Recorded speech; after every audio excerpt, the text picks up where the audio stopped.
Muy buenas noches, estimados televidentes. Un sábado más que nos permiten entrar a sus casas. Creo que este sábado es realmente de hablar de futuros, hablar de cómo nos van a permitir desarrollar durante 6 años todo un proyecto de gobierno. Me acompañan como siempre Roberto Rico. Muchas gracias, ingeniero. Quiero saludarte. Muy buenas noches. Carmen Larrieta. Ingeniero, buenas noches. Y mi buen amigo Gerardo Rodríguez, que hoy está como invitado de honor. Ingeniero, ¿qué tal? Muchas gracias. Gusto saludarte. Buenas noches. Y como siempre, por supuesto, Pepe Antón. Hola Luis, buenas noches. Pues vamos a platicar sobre la resolución que hubo en esta... Vamos a platicar en esta mesa de diálogo la resolución que hubo en el tribunal. Para eso, pues estuvo casi como corresponsal de Visto Bueno Roberto Rico y nos trae los pormenores de lo que sucedió ahí de viva voz. Platícanos, Roberto, ¿qué viste, cómo vienen las cosas, qué se vio y qué no se vio? Adelante. Una sesión bastante esperada, pudiéramos decirlo.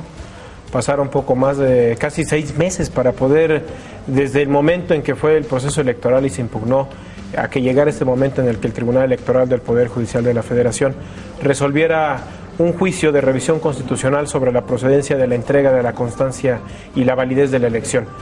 El día de ayer se resolvieron 2 asuntos, uno que tenía que ver un asunto per saltum, que conoció de manera inmediata sin pasar por el Tribunal Electoral del Poder Judicial del Estado, sobre todo porque en ese escrito se señalaba que era obligado que conociera ya el Tribunal Electoral, sobre todo porque se estaba resolviendo el juicio principal. El juicio principal, pues bueno, fue el juicio en donde se impugnaba todo el proceso electoral y la entrega de la constancia de mayoría al gobernador electo José Francisco Olvera Ruiz. Y el día de ayer se resolvió el proceso electoral. Entonces, hablamos de que el día miércoles, esta resolución se estuvo aplazando, pudiéramos decir, la sesión se convocó para las 12 del día. ¿Por qué sucedió eso? Tienen 7 cambios, ¿no? Yo tengo entendido, sobre todo por algunas fuentes de ahí de información del propio Tribunal Electoral del Poder Judicial de la Federación, el día de ayer también, el día miércoles se trató de un asunto en el que también se tenía que revisar el proceso electoral del estado de Guerrero, en donde se impugnaba a Ángel Aguirre.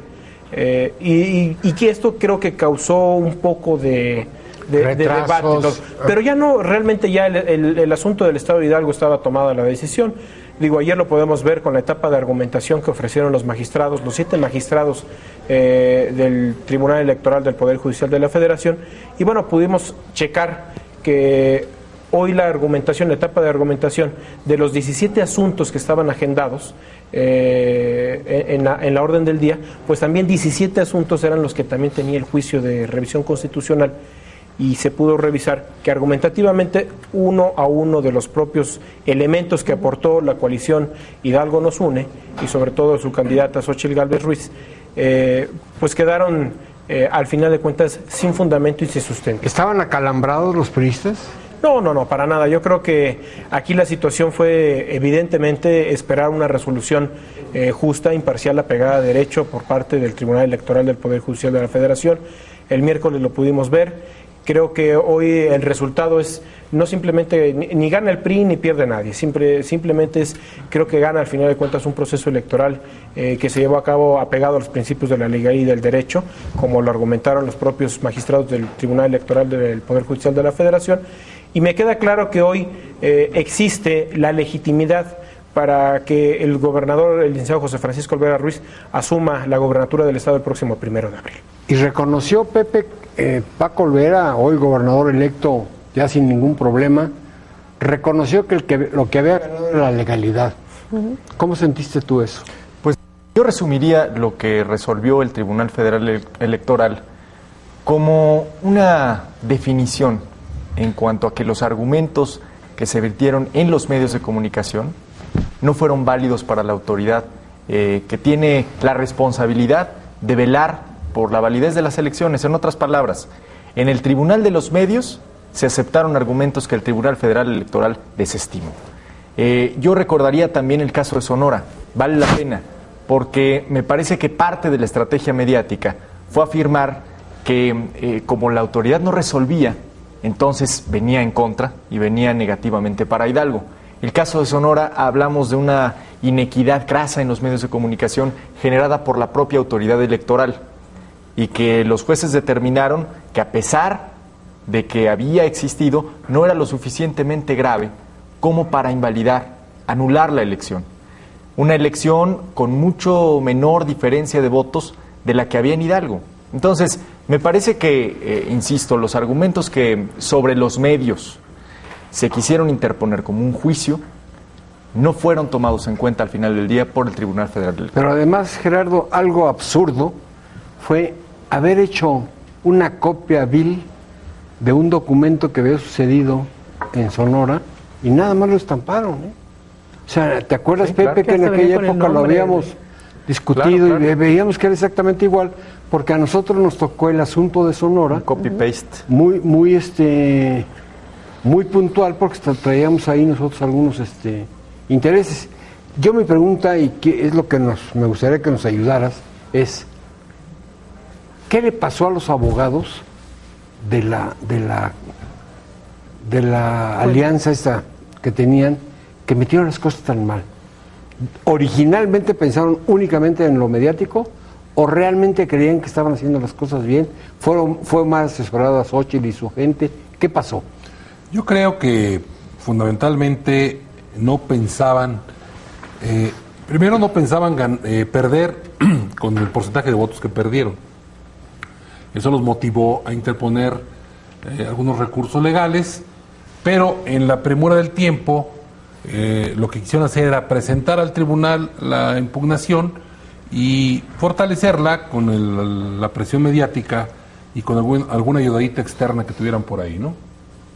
Entonces se notó claramente que una cosa fueron los argumentos mediáticos que llevaron a cabo y que en la apelación de oída a Xóchitl Gálvez, dicen los magistrados mismos, que al acudir con ellos a plantearse el asunto, dijeron, bueno, lo que usted narra no está reflejado ni fundado ni motivado en el recurso que interponen, ¿no?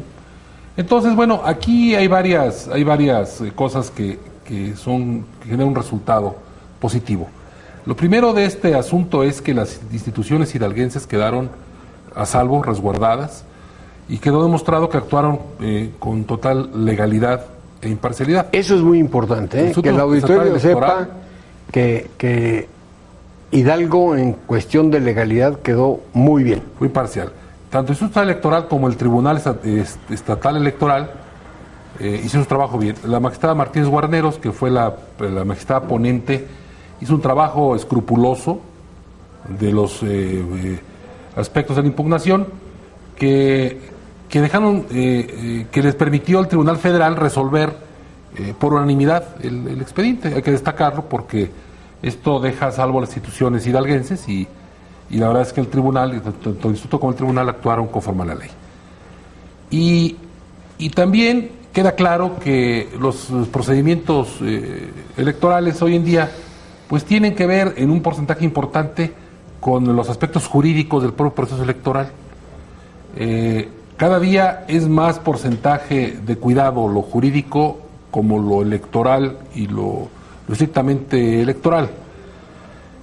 Aquí se notó que ocuparon un planteamiento de otro estado que lo presentan como propio ante el Tribunal Federal con el ánimo de generar un espacio de tiempo y una razón mediática.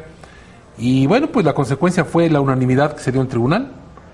Y la consecuencia fue que le dijeron a doña Xóchitl, según dicen los propios magistrados, usted tiene buenos argumentos, pero no están reflejados en el recurso, por lo tanto no procede. Entonces fue una ausencia de una estrategia electoral adecuada, tanto jurídica como electoral. A ver, Xóchitl, pues ella contrató abogados y los abogados fueron los que fallaron. Sí, Ella no tenía por qué saber todas estas cosas tan estrictamente No elaboraron jurídicas. bien la ¿no? denuncia. Pero también, Luis, volvamos a lo básico. Porque es muy importante respetar todo lo que representa una elección de esta envergadura. Es decir, me parece que muchas veces se apela más a la opinión final del juzgador que a la opinión electoral del ciudadano. En otras palabras, la estrategia electoral inicia viciada porque los partidos políticos apuestan desde los albores de la elección a ganar en la mesa. Entonces me parece muy importante que no dejemos de ver, por ver el árbol de las decisiones jurisdiccionales, el bosque de las decisiones electorales. Entonces, no perdamos de vista que es una elección con más de 40,000 votos de diferencia, en las que hubo campaña, hubo propuestas, hubo programas de uno y otro lado, así como irregularidades de uno y otro lado. Entonces, me parece que en los últimos 10 años la alternancia mexicana ha acusado de un uso indiscriminado, absurdo, una sobrecarga de trabajo, tanto para el Instituto Federal Electoral como para el TRIFE, que termina muchas veces legislando, haciendo el papel del Poder Legislativo, dados estos vacíos legales, ante, una infinidad de recursos legales que se interponen para tratar de modificar la decisión final de los electores.